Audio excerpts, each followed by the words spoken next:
Dear friends, I love her. There is a fever, a spiritual fever. It is clear that our 4 days together have generated a wonderful energy that I'm sure we're going to take back to our countries, to our regions, to our clusters, to our neighborhoods, to our villages, to our homes. It is wonderful to see. I don't even know whether the remarks that we had prepared to say now are relevant, because I think the energy says it all. But maybe I can just say a few things on behalf of the National Spiritual Assembly of Kenya. So clearly the days of our regional gathering are now spent. We are about to go home in a few hours, some of us, and some of us tomorrow. We came together 4 days ago, responding to the call of the House of Justice in its message of 4th January 2026, where the House says that this moment of progression from the first phase of the 9-year plan to the second phase is an ideal time to reflect together, whether in dedicated spaces, at regular community gatherings, or within one another's homes, on what has been learned and what has been accomplished. And we did this so that we could identify our next steps, the strategies, the arrangements to help us realize the goals that we have set ourselves in all of our countries and regions in this plan. We have shared some wonderful experiences, rich experiences. And one of the things that I think we can all agree is that it has revealed the capacities that we've been able to build over the last 4 years. And in the breakout sessions, as we explored more deeply, of course we identified some gaps and some challenges in our efforts, but we know that these can be met with confident determination, because the other thing that has become evident in this gathering is that the consciousness that we're in a process of learning is becoming more and more evident. As the House says, at the level of institutions and individuals, we are beginning to strive to become, that this becomes a habit of mind. As we mentioned when this gathering began, it is blessed by the presence of councillors from the ITC, of members from BIDO, and of course our regional councillors, just as much as the presence of our sister communities.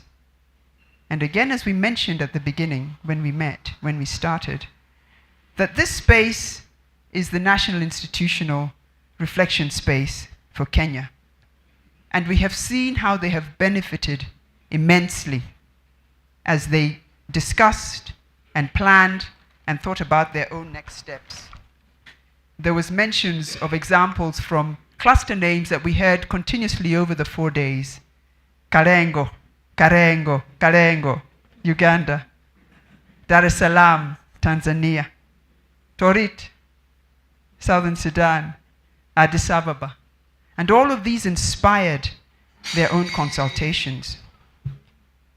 And of course, as we return to our particular realities, we will focus our strategies accordingly. But one thing that has been emphasized, and I'm sure will be emphasized again by the councillors in the December 31st message, is that central to whatever role, whatever strategies we take moving forward, is the attention that we will give to third milestone clusters. This has been described in paragraph 1 of the 31st December message as proving vital to the process of growth everywhere. The House says that in these clusters, the frontiers of learning have advanced considerably, and the society-building power of the faith is becoming more apparent. And that many of these clusters are acting as reservoirs of knowledge and resources to the clusters that surround them. And such experiences were well shared over these 4 days, showing us how they're helping to accelerate the growth process. Dear friends, we arrived radiant and eager. And now we depart even more luminous, even more keen, kindled afire. Thank you for sharing generously. Thank you for helping us get to a desired outcome of this gathering, which is that we renew our sense of purpose and urgency so that we can move forward with clarity and unity. And it's with humble gratitude to Baha'u'llah that this is the spirit we depart with. Thank you so much, dear friends.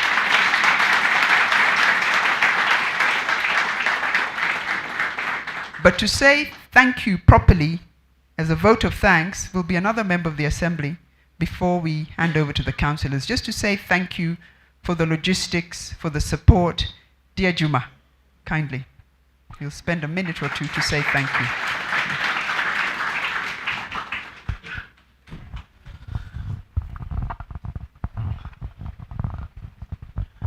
Thank you very much, dear Joy. As we come to close this historic gathering here in Nairobi, our hearts overflow with gratitude to God for the spirit of unity, love, learning, and shared purpose that has impressed throughout these precious days.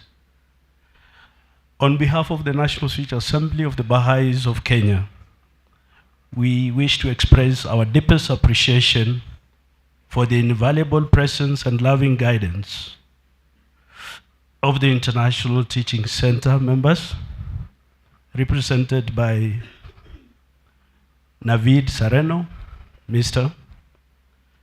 and Mama Region Dekwa, the East African Geographical Group of Councillors, represented by Mr.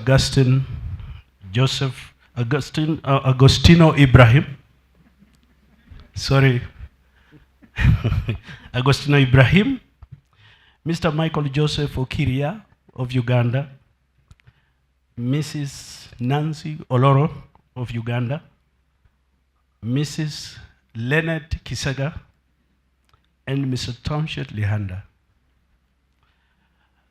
Your wisdom and collective resolve has strengthened and given us encouragement and insightful contributions that has assisted our consultation. Further, we would like to thank the BIDO organization, whose rich experience and learning continue to inspire coherent action for social action. Our sincere thanks also goes to members of the various national switch assemblies of our sister countries, Eritrea, Ethiopia, South Sudan, Tanzania, and of course Uganda.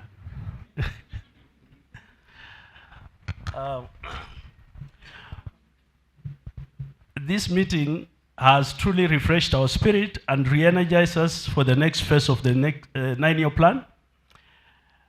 And the clarity gained and the friendship deepened and the sense of shared mission renewed. We will surely translate it into more joyful, united, and effective service to our communities and humanity at large. As we prepare to return to our respective field of service, may we carry with us the warmth of this gathering, renewed confidence in one another, and a deeper reliance on divine assistance. Let us walk together towards humanity with courage and hope, assured that every sincere effort, no matter how small, contributes to the spiritual and material progress of our communities and to the realization of Baha'u'llah's vision of a united world and a new civilization. It will be very, very unfortunate if I would not take this opportunity also to thank all the facilitators from across the East African region who have diligently and consistently assisted us to understand what we are doing here. And also the coordination team for logistics. The hotel that we stay in, the staff, the food.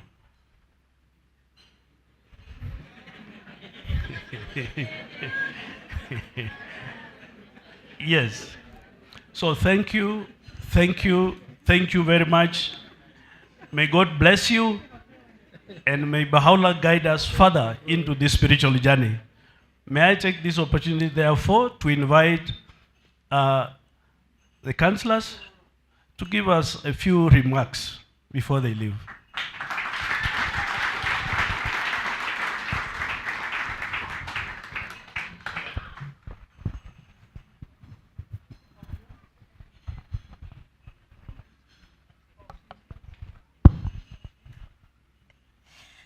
Allow, dear friends, on behalf of my colleagues from the Eastern Geographic Zone, I wish to join the National Assembly to thank everyone. Recalling the opening sentence of the 31 December 2025 message, the House of Justice says the first phase of the 9-year plan has cast a light on the community's considerable strengths. And this one has been evident in the past 4 days, friends, and just this conclusion. The rich experiences that the friends have shared from varied realities, all the way from countries at an early stage of development to furthest advanced. We have exchanged a lot, and coming from all 3 broad areas of endeavor. It is expected that at this point, we have strengthened our unity and clarity of vision. And as we go back, we are going to expand a pool of friends who have this kind of understanding so that we advance the remaining phase of the plan. The takeaway, dear friends, from this gathering is this whole thing of raising a strong 3rd milestone cluster.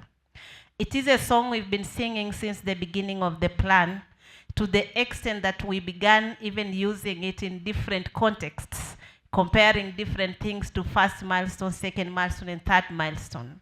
But today, we are living with clarity of what it means in terms of strengths, capacities, and necessary features for a cluster that shows resilience, the cluster that will create an environment for the release of the society building power of the faith to find expression.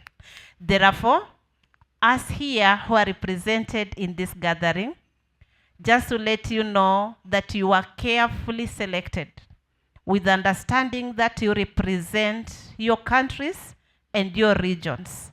Therefore, how you package and deliver what you have gained here will determine how the friends will begin the new phase. So they all reliant on you.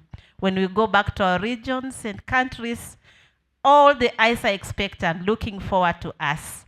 So we are hopeful that in the coming cycles, coming months, we are going to have series of such conferences to expand the number of those friends who have this vision and see how to follow up with the projections of the plan, but also conscious that we are moving a population towards the vision of Baha'u'llah, of building a new world order. Once again, we assure each of you that we continue praying that our plans will succeed. Thank you.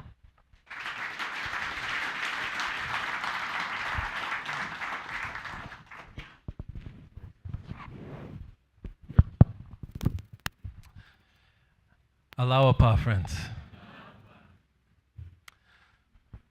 So before sharing a few closing remarks for these wonderful 4 days that we've had together, I thought I could share with you a story.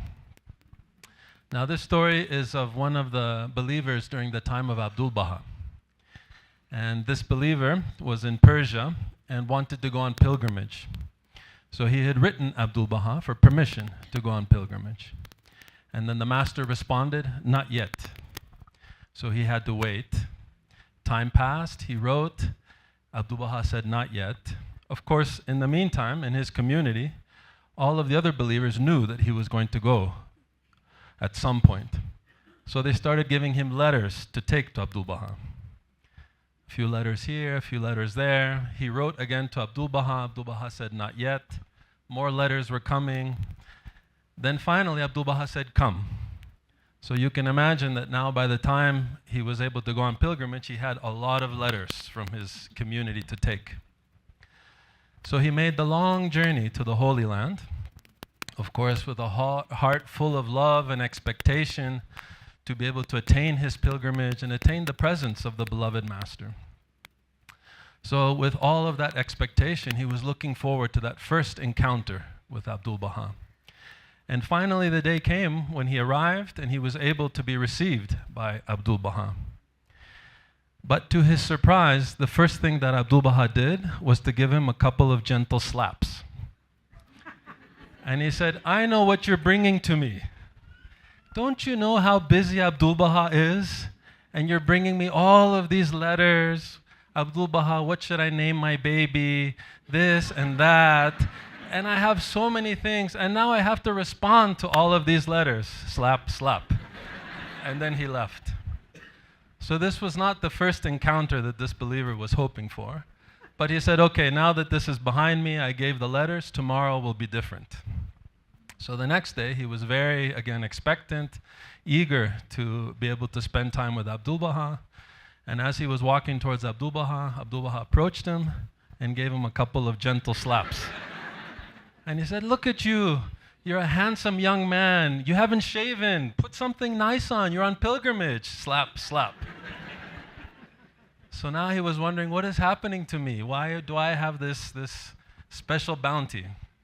So then the next day, now he said, maybe I shouldn't be looking forward to seeing Abdul Baha. So wherever Abdul Baha was, he would go somewhere else because he was afraid to get a few gentle slaps. But one time he was in the room, there were many other pilgrims, and he saw Abdul Baha coming towards him, and he couldn't avoid him.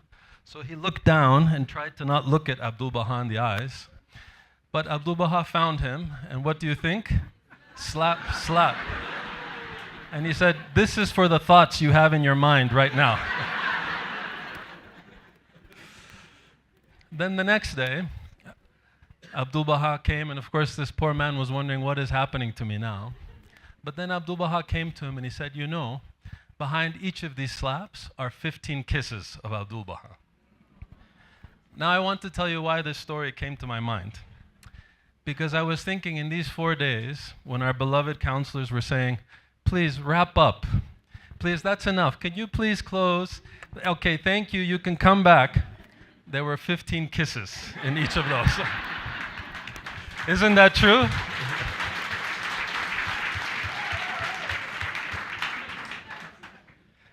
So if you were one of the ones that they said, "Please wrap up," you now can be very proud. You got 15 kisses from the counselor.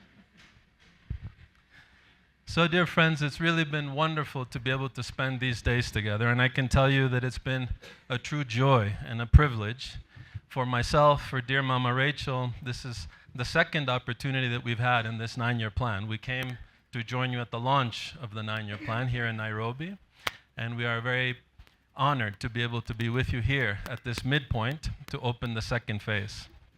And of course, we also are very happy that we were able to be accompanied by our dear colleagues, Sina and Debbie. And all of us, I can assure you, will be returning to the Holy Land with full hearts and with a lot of news to share with the Universal House of Justice of everything that you are doing here in East Africa. So we are truly very, very happy. So friends, I think as dear Joy said, this has been a very special opportunity for us to come and to reflect on the journey, as dear Mama Rachel told us at the beginning of this meeting, that this was really an opportunity to celebrate the journey thus far, the first 4 years of the 9-year plan, and to reflect. Now, we might be tempted to say that this was an opportunity to pause and reflect, but I think we can drop the pause. This was just an opportunity to reflect. And we acknowledge that while reflection, of course, is fundamental to the capacity to learn, and also we know that the complexity of the plan means that we need to have many spaces for reflection, we also have to be careful that the friends are not drawn into too many reflection spaces. And of course, the House of Justice itself tells us in the 31st December message that the quality and utility of reflection is measured by the purposeful action arising from it. So now that we've had these 4 days to reflect, we hope that what will emerge from this very special gathering is purposeful action, and that its success will be measured by what is accomplished in the coming cycles. So dear friends, as dear Lynette reminded us, a lot of our deliberations these 4 days centered on what we might call the central strategy of the 9-year plan, and of the efforts of communities and institutions and of individuals in their efforts to raise up vibrant third milestone clusters that can support the progress of their sister clusters surrounding them. Now, if you remember at the outset of our meeting, dear Rachel reminded us that in East Africa, you have been able to raise almost 260 third milestone clusters. And that is part of what we are celebrating here at this time. What's also very encouraging is that in the course of the 9-year plan, in these past 4 years, of these third milestone clusters, 100 of them were raised in the first phase. And maybe what's most significant is that almost all of your regions and countries in East Africa have raised at least one third milestone cluster, which of course is one of the chief objectives of the plan, the House of Justice tells us. So if we include the communities in the Indian Ocean, East Africa has 32 regions. And of these, only 5 do not yet have a third milestone cluster. So this is quite an accomplishment. And of course, a few of those are here. And we heard from the friends in South Sudan, from their sharing at this meeting, how close they are to that important point. And we're sure that in the coming months, they will be able to achieve this objective. And another one is Eritrea, which is also gaining strength and confidence to respond to the aspirations of their society and to learn how a third milestone cluster can be raised according to their reality and circumstances. And I wanted to mention, especially to the friends from Eritrea, that if the friends in Yemen can raise a third milestone cluster, and they did just a few cycles ago, then there's no reason why in Eritrea, with confidence, with courage, with creativity, also we can do the same. And we're sure that with effort, Baha'u'llah will confirm your efforts, and for this we will be praying for you. So friends, as impressive as these achievements are, we cannot be satisfied. In fact, the conditions of the world demand a sense of urgency. And the House of Justice tells us in its 31 December message, gratified as we are by the progress made, it is evident that a most formidable task lies ahead if each national Baha'i community is to fulfill the aspirations for the movement of clusters that it set for itself when the plan began. There is an urgent need to cultivate more broadly the capacities that are required to intensify a program of growth. So friends, in the last 4 days, this was the subject of our deliberations. And you carefully analyzed your strongest clusters through the lens of the 31st December message in order to assess what capacities these clusters have developed, which capacities need to be strengthened, and which ones still need to be built. And you also had the opportunity to make plans of how you're going to do this in each of the cycles that lies ahead. So friends, this central strategy of raising vibrant third milestone clusters that can support their sister communities, we said is really the central strategy. And in fact, we can say that not only is this about achieving the aspirations, the goals that you set for yourselves, that in fact it won't be possible for us to attain the aim of this plan without far more third milestone clusters. Clusters that are sufficiently strong, resilient, and outward-looking, who can assist adjoining clusters to pass the first, the second, and the third milestones. Friends, experience has left no doubt. Without such places of strength, the plan's aim cannot be realized. But you see here what I'm talking about is not goals, is the plan's central aim. Do you remember what the plan's central aim is? Can you say it for me?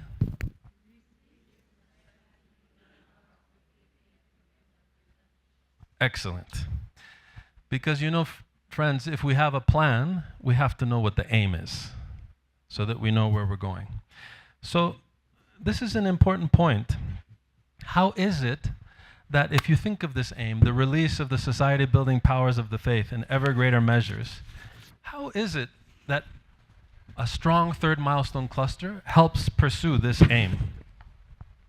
So I wanted to share with you a few reflections based on the things that you have been sharing in these days.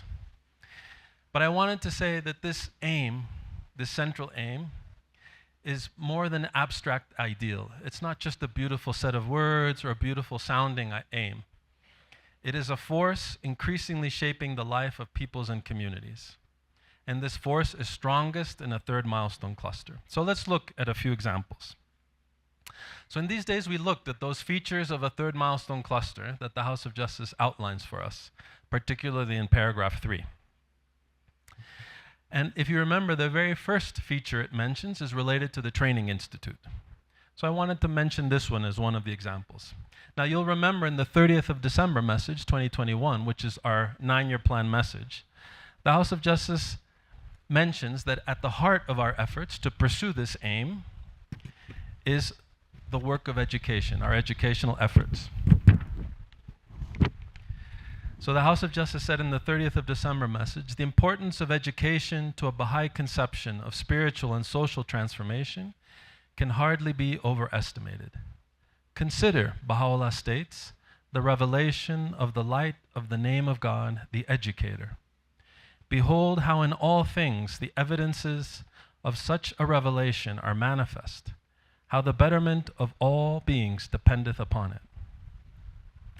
So the first feature of a third milestone cluster that the House of Justice talks about is the Institute's programs are being supported by a relatively substantial and expanding pool of human resources.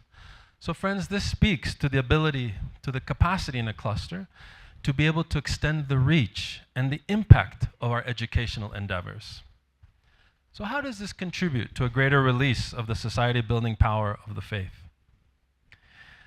So we talked yesterday, you might remember during the plenary meeting, that your countries, the countries of East Africa, each and every one of the countries here are among the youngest countries in the world. Most of your countries, half of the population, or almost half of the population, is under 15 years. So your countries are extremely young, with a lot of young people, many, many children. I know in some of the villages, most of the population are children and junior youth. Now this presents immense possibilities for your societies, but also many challenges. So not only how to provide access to quality education for all these children, junior youth, and youth, but where do we find the schools? How do we build the schools, the teachers, the curriculum? So how do they have access but also provide quality education? Now these are not easy questions for a society. If they were easy, our societies would have figured it out a long time ago. Now, meanwhile, through the work of the plan, we are also striving to address some of these same questions.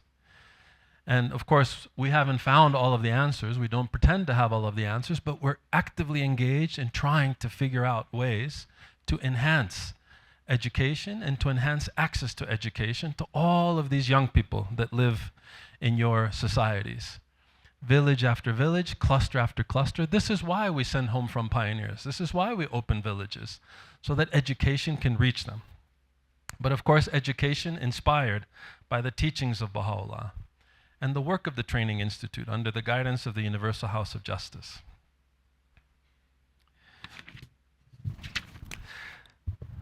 Now, in addition, friends, to learning how to provide access to education to growing contingents of young people, of course, a lot of the work is the work of spiritual education, which is the foundation.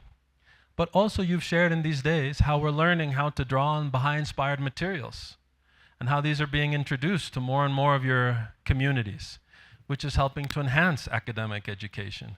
You have community schools.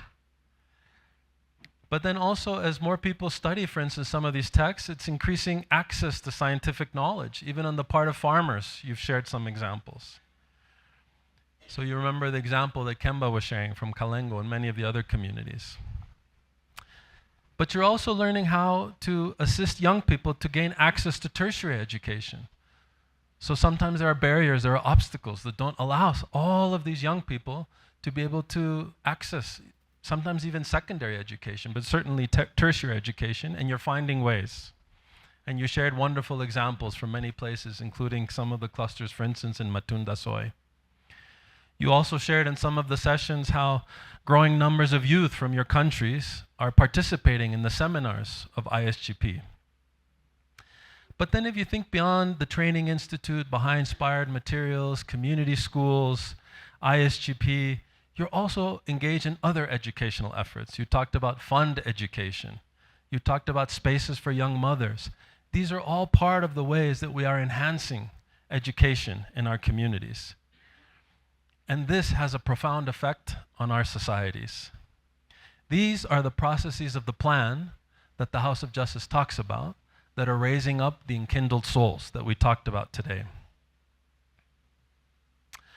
And so when you think about these enkindled souls, these processes are helping to raise a different kind of an individual, a different kind of a Kenyan, a different kind of an Ethiopian, a Ugandan, so forth and so on.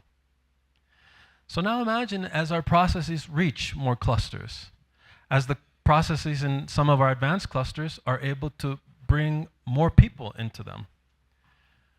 What does this do to a society? Now, you know, there's an idea that goes back to the time of Aristotle.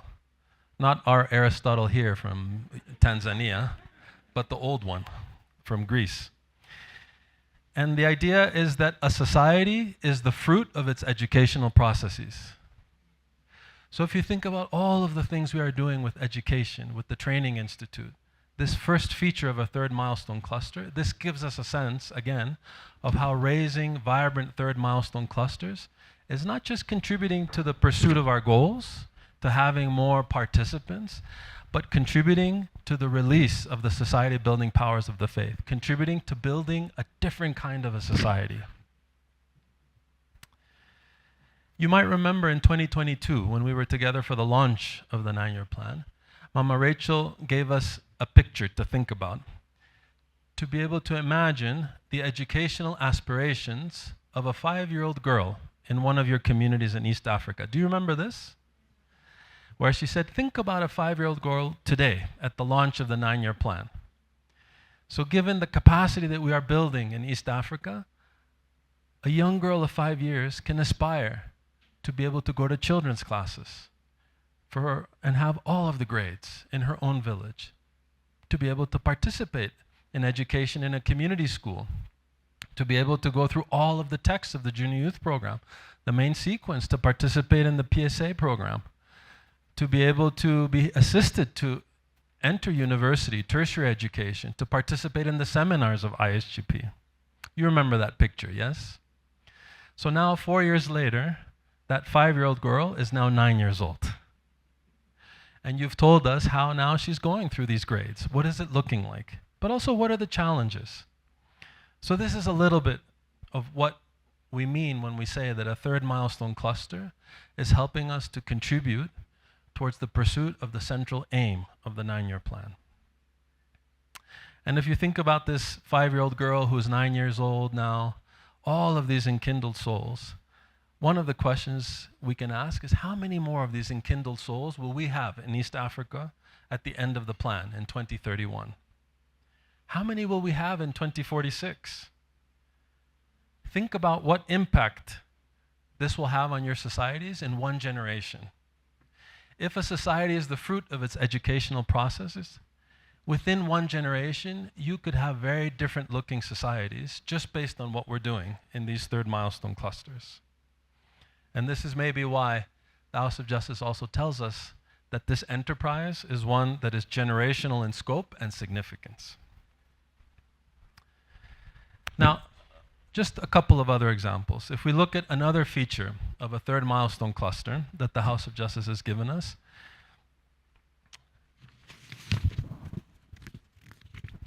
you might remember that the House of Justice talks about the capacity to sustain effective cycles. We talked a lot about that, yes?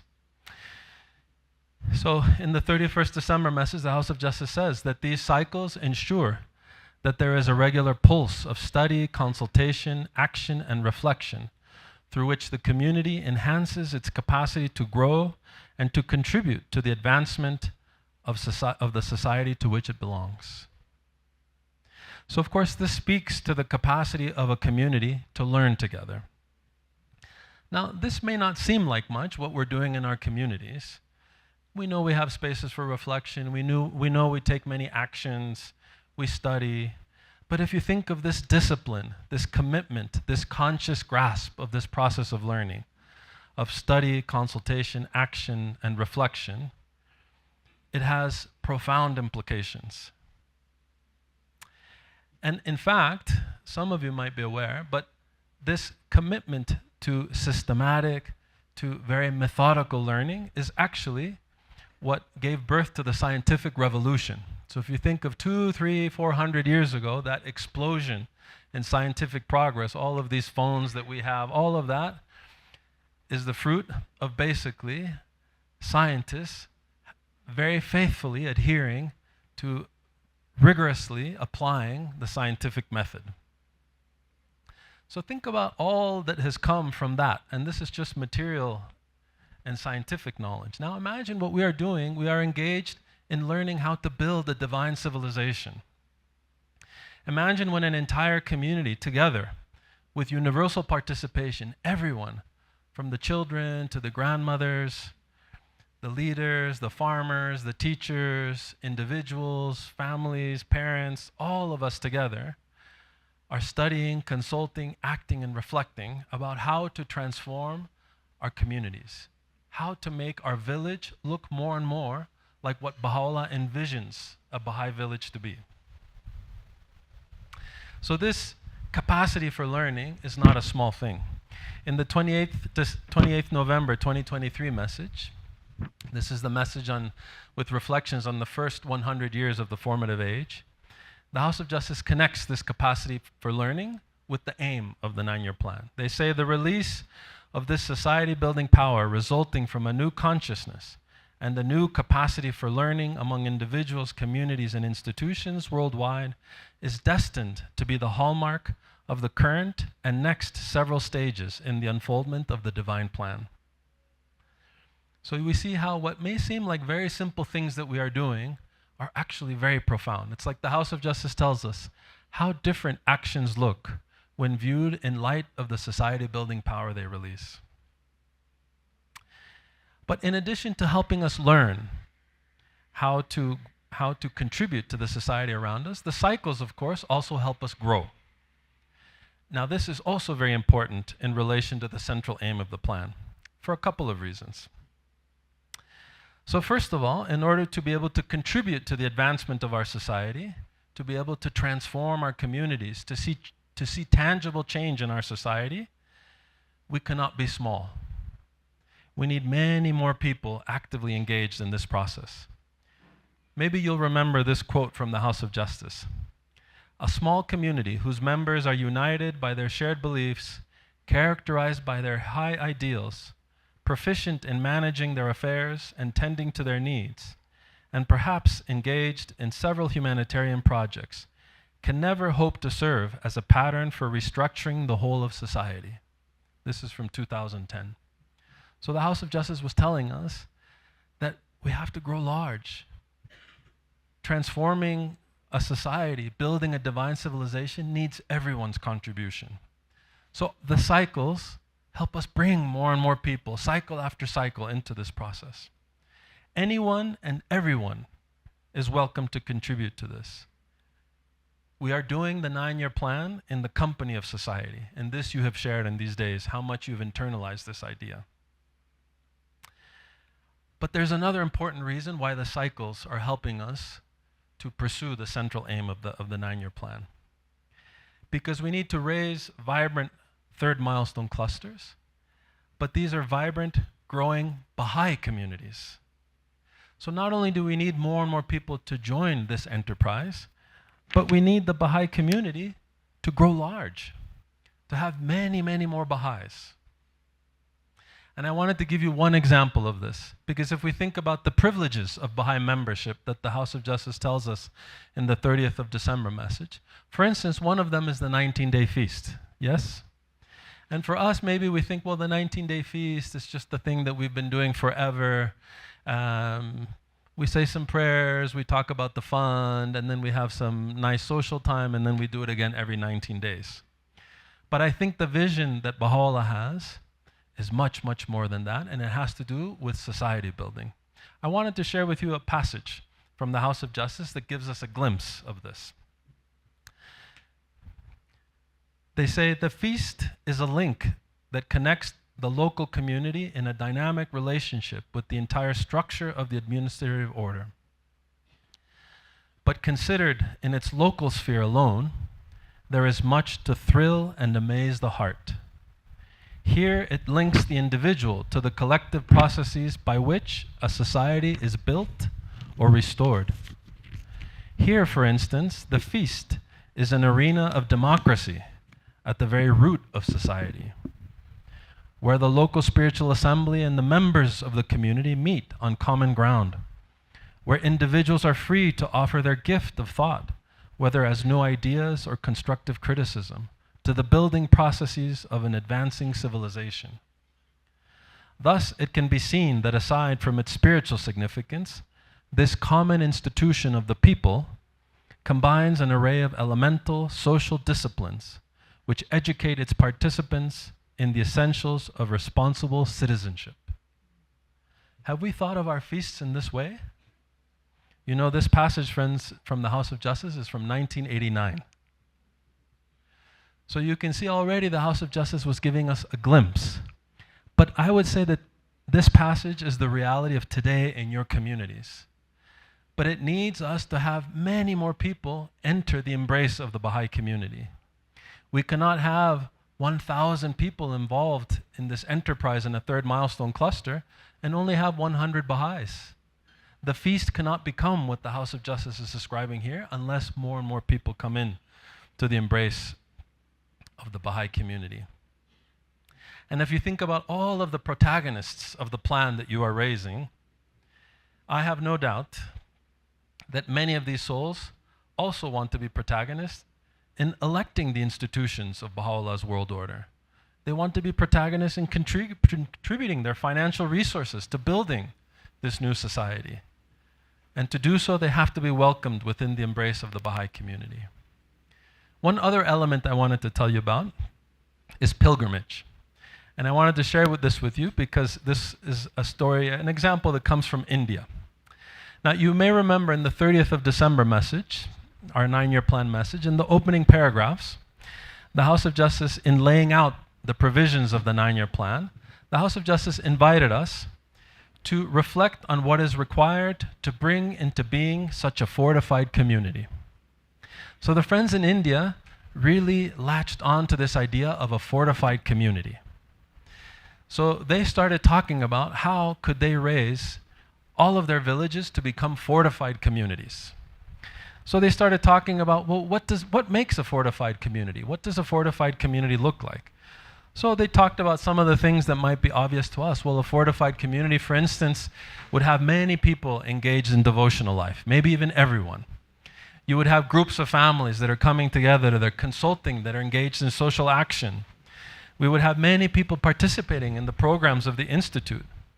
We would strive for universal participation in feast and contribution to the fund, so forth and so on. So they had a whole list of all of the characteristics of what makes a fortified community. And then with these characteristics, they would count, well, how many fortified communities do we have? We have this many. How many more can we have based on these characteristics? But you know what the last characteristic of a fortified community was? Was for at least one of the members of the village to go on pilgrimage. So when these villages attach themselves to this vision, most of these villages, no one has even left the village. So the local assembly collected funds and bought one suitcase. So that at least if someone from the village can go on pilgrimage, the community has a suitcase so that they can go on pilgrimage.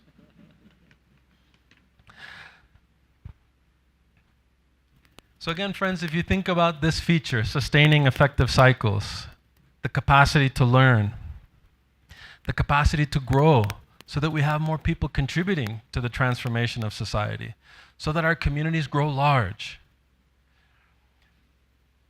I think this gives us a sense of how, again, third milestone clusters are helping us with the pursuit of the plan's central aim. And as we talked a lot about teaching and enrollments in these days, based on what you are sharing, I would say that our impression, I'm sure Mama Rachel shares this view, is that we would have a feeling that East Africa is pregnant with potential for thousands and thousands of souls to be welcomed into the embrace of the Baha'i community. And I think if you commit yourself to learning about some of the questions that the House of Justice puts to us in the 31st December message, I think in the coming cycles, perhaps the floodgates will open. The House of Justice tells us much remains to be learned in this regard, both about how to discern receptivity in different settings and how to acknowledge when it has already matured into faith. So these are some of the questions that the House of Justice puts to us in the message.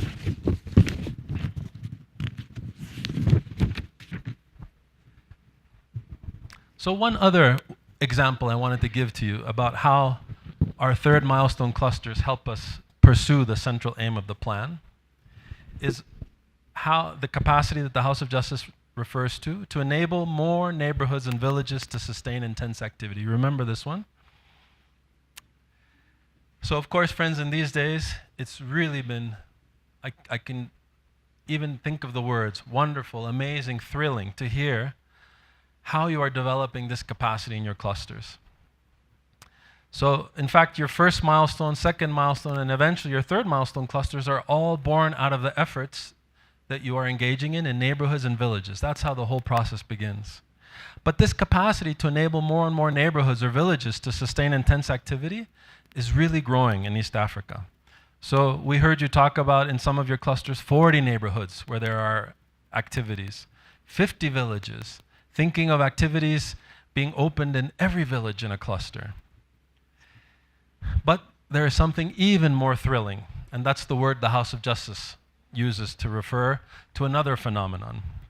And that, of course, is what it describes in paragraph 8, in those places that are attaining a high degree of prevalence of Baha'i activity. And of course, we had a wonderful panel with friends sharing insights from Sasa in Tanzania, from Kalengo in Uganda, and from Givogi in Kenya. But we know you have many others like these three. It's just that only 3 people fit on those tables. But we know there are many other such communities in East Africa. So this really is something that is very thrilling. So this is what you are learning about at this time. But how is it then that this is contributing to the release of the society-building powers of the faith? I think this one is much more obvious to us. And in fact, the House of Justice tells us in paragraph 8, they say, these are specific places, those with prevalence of Baha'i activity, within a cluster, where the society-building power of the faith is at its most visible. Here, the workings of the plan are becoming embedded in the everyday life of a people in ways that cannot be easily measured or described in their totality. In their collective efforts and deliberations, the friends in such locations are increasingly occupied with cultivating spaces in which people consult and share knowledge derived from both science and religion, and find ways to apply that knowledge to family development, education, economic activity, public health, and other fundamental processes of community life, infusing them with a fresh spirit. So of course, this is what you are discovering in many of the places that you are working in, and it was wonderful to hear all of these experiences. But you can just imagine what these places must look like to your societies. They are examples of what the potential could be for each of your societies. So therefore, these places, the Sasas, the Kalengos, the Givogis, etc., have to go even further. But more than that, you have to raise many, many more just like these. This is why one of the features of a third milestone cluster is enabling more and more neighborhoods and villages to be able to progress along this path. In a certain sense, when we think of third milestone clusters, again, contributing to the central aim of the plan, and in terms of this particular feature, you can think of your third milestone clusters as environments that give birth to these neighborhoods and villages. So within these third milestone clusters, you are giving birth to 1, 2, 3, 40, 50, maybe all of the villages in your cluster that can begin to look like this. And if we think of these settings as places where the light of Baha'u'llah's revelation shines brightest, imagine what that looks like when you have many of these in a cluster. How bright does that third milestone cluster shine to the society around it when you have so many of these places, like Sasa, like Kalengo, like Givogi, etc. And maybe this is why the House of Justice ends that paragraph by saying that bright horizons beckon. And based on the consultations we've had in these 4 days, it is clear that bright horizons beckon here in East Africa. So how many more of these neighborhoods and villages can be raised up in the next 5 years? So friends, these are maybe just a few of the ways that the third milestone clusters you are raising contribute to the release of the society-building powers of the faith, contribute to the central aim of this plan, contribute to transforming our societies. We could go through each of the features of the third milestone cluster and think deeply about how this is occurring. Now, one other thing I think that we have to say, and I'm sure is in the back of all of our minds, as we come here and we celebrate, of course, the journey that has brought us this far, and all of the things that you are achieving, is that as much as all of that you have achieved and learned, a lot is also occurring in the world. And so what this means is that many of our communities, even our entire societies, find themselves desperate for some kind of hope, for Baha'u'llah's remedy. So in this sense, friends, this institutional meeting, this midpoint of the plan, we might say, is a decisive moment in the life of humanity. Because you can imagine, as dear Rachel shared with us, how many institutional gatherings are we in the world are we having? So there's, I think, 50 that the members of the teaching center will participate in, but we can think of hundreds that will happen around the world, all centered on reflecting at this moment, this midpoint of the 9-year plan. So not only in terms of the capacity that the Baha'i community has gained, but also because of what's occurring in the world, this is a decisive moment in the life of humanity. And so this moment calls for clarity of vision and resolute action. Now, the 31st December 2025 message, of course, is a gift because it helps provide this clarity. And many of you have said as much in these days, how much clarity this message is bringing us. But also now that we've come together to reflect, a lot of what you've done in these days is also not just to have clarity of vision, but to have clear plans of action. Particularly, again, with this strategy to raise vibrant third milestone clusters that support their surrounding clusters. And with a society-building vision, you are also clear about how these clusters help us pursue the central aim of the plan. But also when we think of the conditions of the world, we can compare what's happening in the world maybe to a storm, wouldn't you say? So another thing that the House of Justice has helped us realize is that these third milestone clusters are acting as havens for our societies. In its Rizwan 2025 message, the House of Justice says, even as the tempest rages in the world, the havens that will shelter humanity are being built in countries, regions, and clusters. How can we bring many more people into these clusters? How do we raise more clusters so that they can accommodate everyone? Many of you also in these days shared how in the midst of this tempest, you see that many people in your communities, in your societies, are losing hope. So by raising these vibrant third milestone clusters, we are able to offer our societies hope. And this is also what the House of Justice speaks to in the Rizwan 2025 message, when it tells us that through shining examples of noble endeavor, the vision offered by the faith is filling more and more hearts with hope.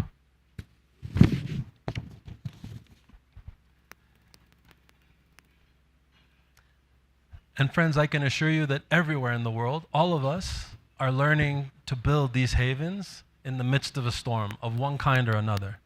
You've seen what is happening in the cradle of the faith with our brothers and sisters in Iran. At this very moment, we also have an institutional meeting in Eastern Europe. You've seen what is happening in Ukraine. All of us, regardless of where we are learning to raise these third milestone clusters in the midst of this storm. So friends, to conclude, I want to tell you that we are eager to return to the Holy Land. One, to be able to offer prayers for you and all of your efforts in the holy shrines. And we assure you of our prayers in the shrines so that all of the plans that you have made in these days can find expression, that you may have many victories, that when you go back to your regions and you extend the conversation to others, that those plans may also be able to be fulfilled. But also to be able to share with the Universal House of Justice the amazing things that you are doing. I can assure you that what is happening in East Africa brings so much joy to our beloved Universal House of Justice, and they will be eager to hear the latest news from all of your communities. Because all of your communities, regardless of where you are on the continuum, all of your communities are advancing in amazing ways. Now, you know, friends, just a few days before we started traveling for institutional gatherings, the International Teaching Center had an opportunity to meet with the Universal House of Justice. And at the close of that meeting, the members of the House of Justice asked us to share the following with you. Tell the friends that if we could be there with them, we would be there. Carry the love of the House of Justice and our hope for victory after victory, and assure them we will be praying. Thank you, friends.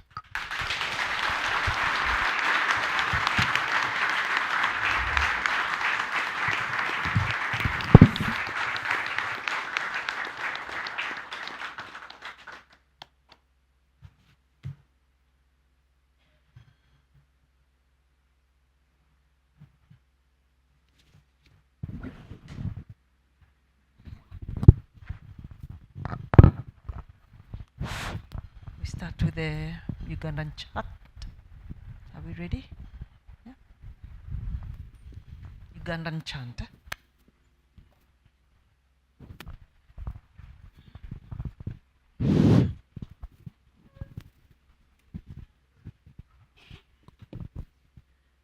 And then we'll have two prayers.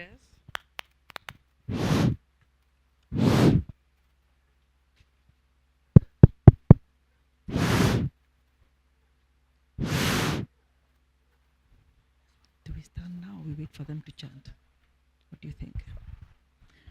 And then we'll have two closing prayers, and then there'll be a Kenyan chant. So hold on to the mic when you finish and pass it to the Kenyan. Me.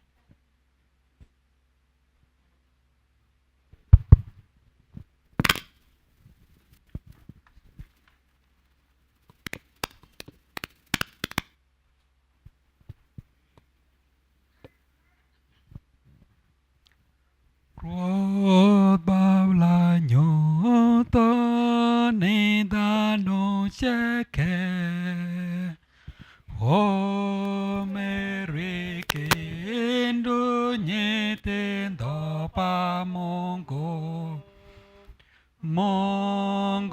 be penjo ya tis mauti mo tis na nyo initi mesho kisa yani kisa pamongo kisa pamongo iko mwanut kisa yani kisa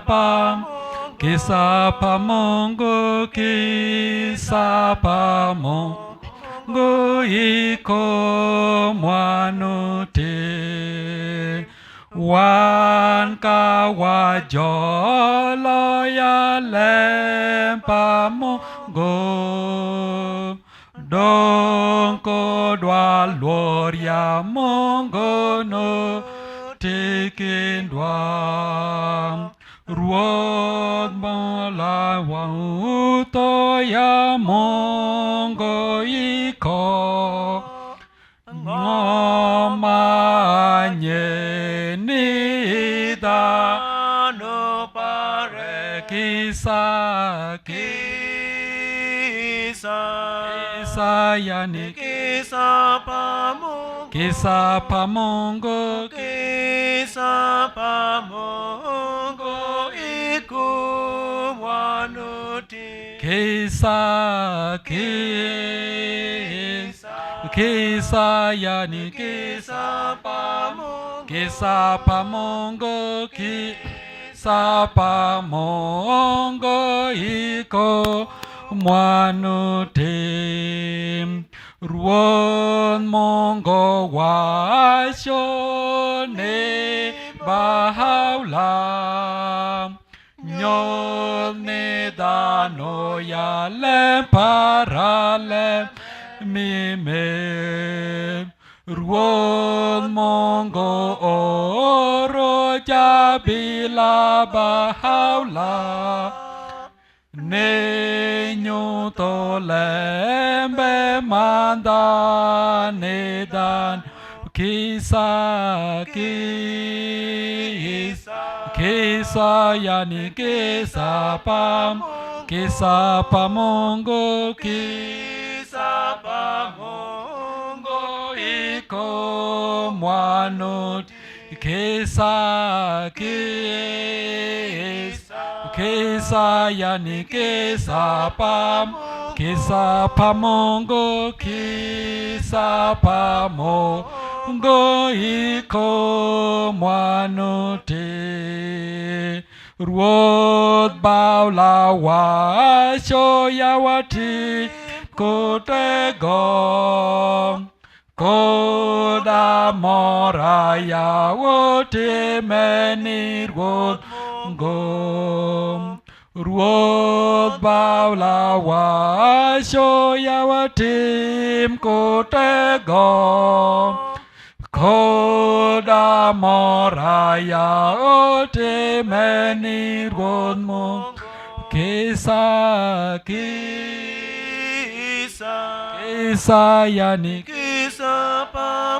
kisa pamongo go iko mwanut kisa yani kisa pamongo kisa pamongo iko mwanuti.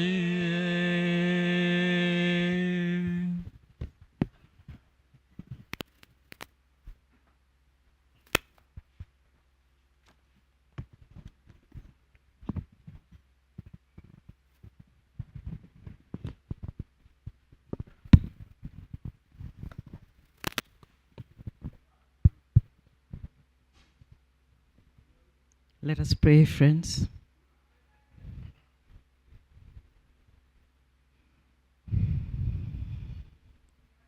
He is God, exalted is He, the Lord of might and grandeur. O God, my God, I yield Thee thanks at all times and render Thee praise under all conditions, in prosperity all praise is thine, O Lord of the worlds, and in its absence all gratitude is thine, O desire of them that have recognized thee.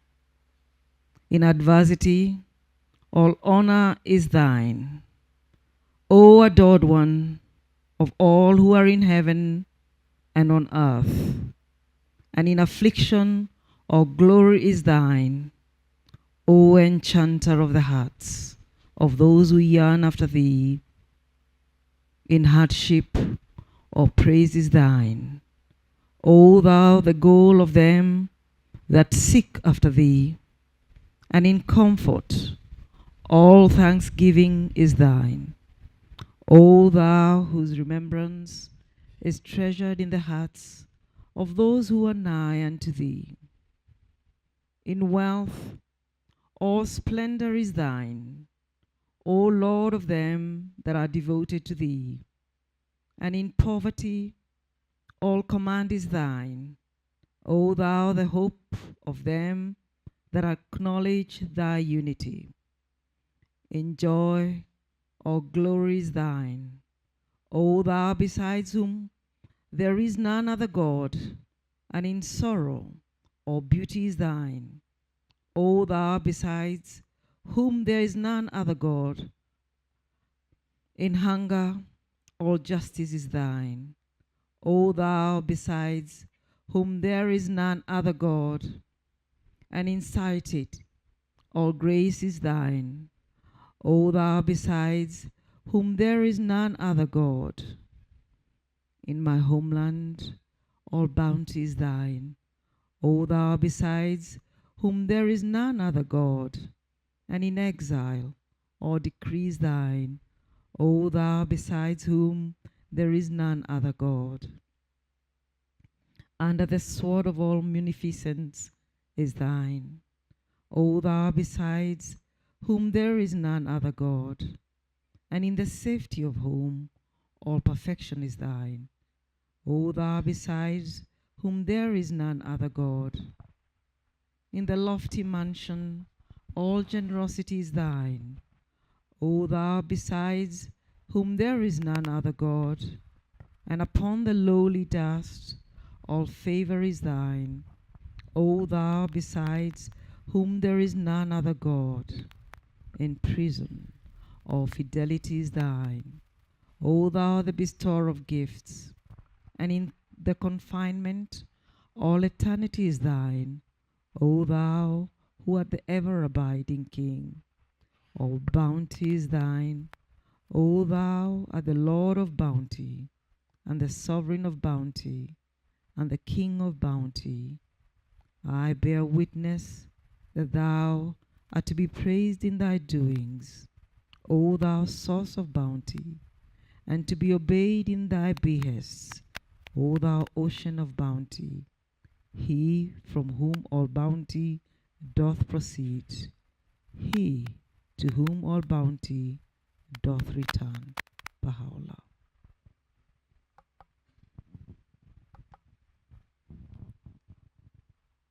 O ye who have turned your faces toward the exalted beauty, by night, by day, at morning tide and sunset, when darkness draweth on, and at early light I remember, and ever have remembered in the realms of my mind and heart, the loved ones of the Lord. I beg of him to bestow his confirmations upon those loved ones, dwellers in that pure and holy land, and to grant them successful outcomes in all things, that in their character, their behavior, their words, their way of life, in all they are and do, he will make them to achieve distinction among men, that he will gather them into the world community, their hearts filled with ecstasy and favor, and yearning love, with knowledge and certitude, with steadfastness and unity, their faces beauteous and bright. O ye beloved of the Lord. This day is the day of union, the day of the ingathering of all mankind. Verily, God loveth those who, as though they were a solid wall, do battle for his cause in serried lines. Note that he saith in serried lines, meaning crowded and pressed together, one locked to the next, each supporting his fellows. To do battle, as stated in the sacred verse, does not, in this greatest of all dispensations, mean to go forth with sword and spear, with lance and piercing arrow, but rather weaponed with pure intent, with righteous motives, with counsels helpful and effective, with godly attributes, with deeds pleasing to the Almighty, with the qualities of heaven. It signifieth education for all mankind, guidance for all men, the spreading far and wide of the sweet savours of the Spirit, the promulgation of God's proofs, the setting forth of arguments, conclusive and divine, the doing of charitable deeds. Whensoever holy souls, drawing on the powers of heaven, shall arise with such qualities of the Spirit, and march in unison, rank on rank, every one of those souls will be even as 1,000, and the surging waves of that mighty ocean will be even as the battalions of the conquerors on high. What a blessing that will be when all shall come together, even as one separate torrents, rivers and streams, running brooks and single drops, when collected together in one place, will form a mighty sea. And to such a degree will the inherent unity of all prevail, that the traditions, rules, customs, and distinctions in the fanciful life of these populations will be effaced and vanish away like isolated drops, once the great sea of oneness doth leap and surge and roll. I swear by the ancient beauty that at such a time overwhelming grace will so encircle all, and the sea of the grandeur will overflow its shores, that the narrowest strip of water will grow wide as an endless sea, and every merest drop will be even as the shoreless deep. O ye loved ones of God, struggle and strive to reach that high station, and to make a splendor, so to shine across these realms of earth, that the rays of it will be reflected back from a dawning point on the horizon of eternity. This is the very foundation of the cause of God. This is the very pith of the law of God. This is the mighty structure raised up by the manifestations of God. This is why the orb of God's world dawneth. This is why the Lord established himself on the throne of his human body. Now is the time, O ye beloved of the Lord, for ardent endeavor. Struggle ye and strive. And since the ancient beauty was exposed by day and night on the field of martyrdom, let us in our labor hard and hear and ponder the counsels of God.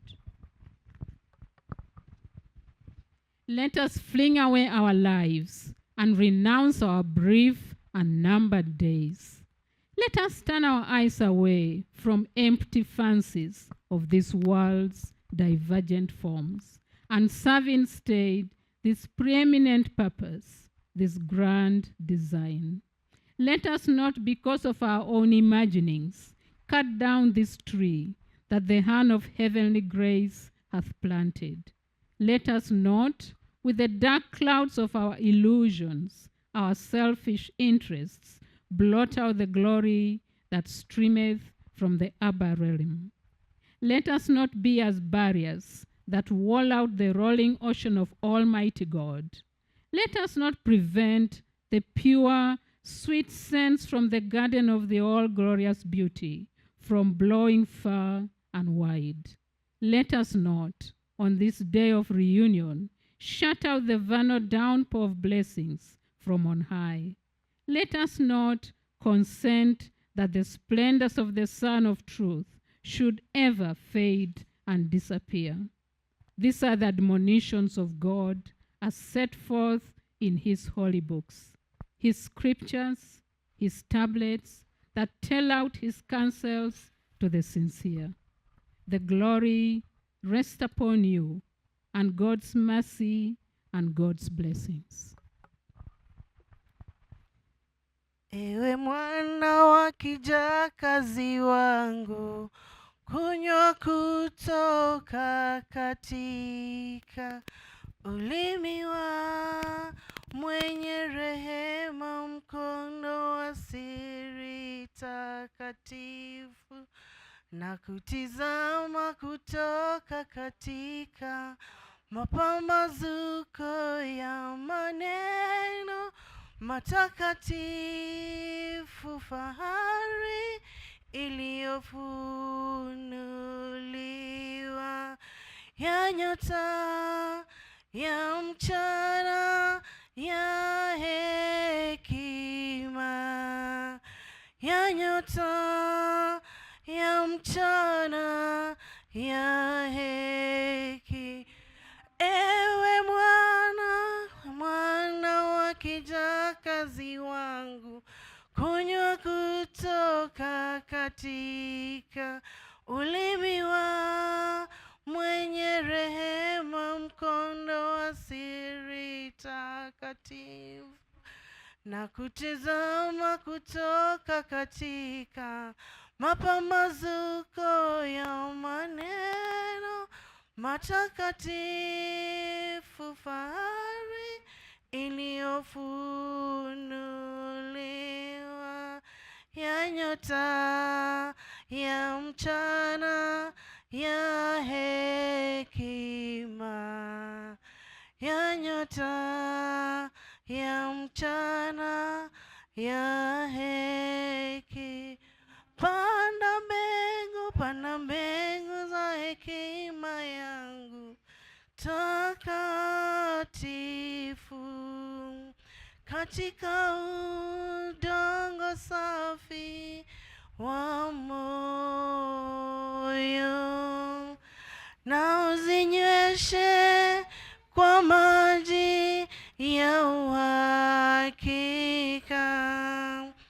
na uzinyweshe kwa maji ya uhakika, ili maua ya elimu na ya hekima yaweze kuchipuka, mabichi na kijani yaweze kuchipuka, mabichi na kijani, toka mji mtakatifu wa moyo, kutoka mji mtakatifu wa moyo, kutoka mji mtakatifu wa moyo, kutoka mji mtakatifu wa moyo.